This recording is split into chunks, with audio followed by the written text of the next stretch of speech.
স্যামসাংয়ের আনপ্যাকড ইভেন্টটি আগস্টের 11 তারিখে অনুষ্ঠিত হবে, অর্থাৎ আজ থেকে প্রায় 1 মাস পর।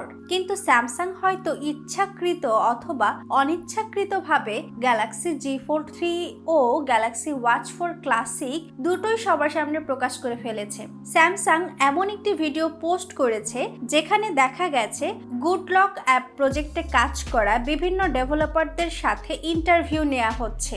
গুডলক এমন একটি অ্যাপ যেটির মাধ্যমে ওয়ান ইউআইকে খুব ভালোভাবে কাস্টমাইজ করার ফিচার দেয়া থাকে।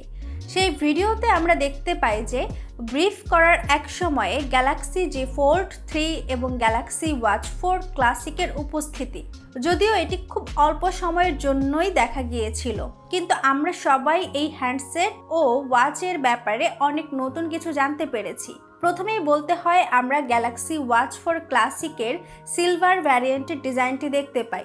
আমরা কনফার্ম যে এটি ক্লাসিক ওয়াচ, কারণ আমরা ইতোমধ্যেই এই ওয়াচটির অফিসিয়াল রেন্ডার দেখে ফেলেছি। ভিডিওতে ওয়াচটির স্ক্রিন কখনো চালু হতে দেখা যায়নি, তাই আমরা ওয়্যারওয়েস বেসড অন ওয়ান ইউআই ওয়াচের ইন্টারফেসটি দেখতে পারিনি। কিন্তু এটা নিশ্চিত হওয়া গেছে যে 2 টাইপের স্ট্র্যাপস পাওয়া যাবে। একটি হবে নতুনভাবে ডিজাইন করা স্ট্র্যাপস, যেটির মাধ্যমে স্মার্ট ওয়াচ চেসিস ও স্ট্র্যাপসের মাঝখানে কোনো গ্যাপ থাকবে না, এবং অন্যটি হবে ভিডিওতে দেখতে পাওয়া গতানুগতিক স্ট্র্যাপসের মতনই।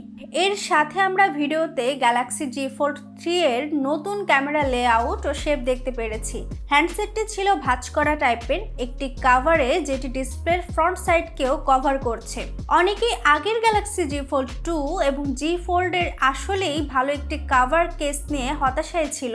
অবশ্য এটাই সত্যি, কারণ ফোল্ডেবল সেটগুলোর জন্য ফুল কাভারেজ দেওয়া পরিপূর্ণ কেস বানানো কেস কোম্পানিগুলোর জন্য সত্যি অনেক চ্যালেঞ্জিং। যদিও অনেকেই এই ভাঁজ করা টাইপের মোবাইল কাভার ইউজ করতে পছন্দ করে না। অন্যদিকে ভিডিওতে ডিসপ্লের ফ্রন্ট সাইডটি দেখে মনে হচ্ছে যে স্যামসাং ফোল্ড 3-তে ক্রিজের প্রবলেম থেকে মুক্তি পাচ্ছে না।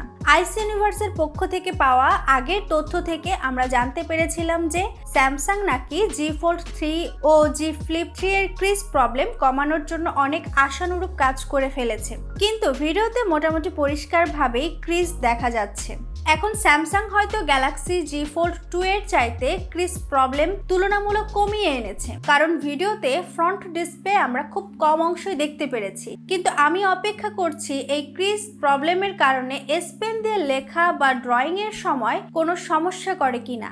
আফটার অল, আপনি যদি কোনো এস পেন অথবা স্টাইলাস দিয়ে লেখার সময় ক্রিজ প্রবলেম সমস্যা করে, তাহলে তা হতাশাজনক হবে। হুয়াওয়ের মেট X2-তে সূক্ষ্ম ও পরিষ্কার ডিসপ্লে ক্রিজ ছিল, কিন্তু রিভিউয়াররা বলেছিল এই ডিসপ্লে ক্রিজ নাকি দেখাই যায় না এবং টাচ করার সময় ফিলও করা যায় না।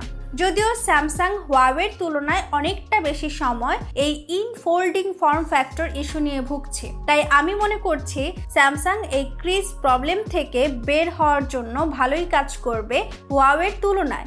আপনাদের আবার মনে করিয়ে দেই, স্যামসাং আগস্টের 11 তারিখে আনপ্যাকড ইভেন্টে ফোল্ডেবল ফোনগুলোর সাথে ওয়াচ 4 এবং বাডস 2ও লঞ্চ করবে। সো আপনারা কারা সেই ইভেন্টের জন্য অপেক্ষা করছেন অবশ্যই কমেন্টে জানিয়ে দিতে পারেন। ভিডিও ভালো লেগে থাকলে একটি লাইক দিতে একদমই ভুলবেন না।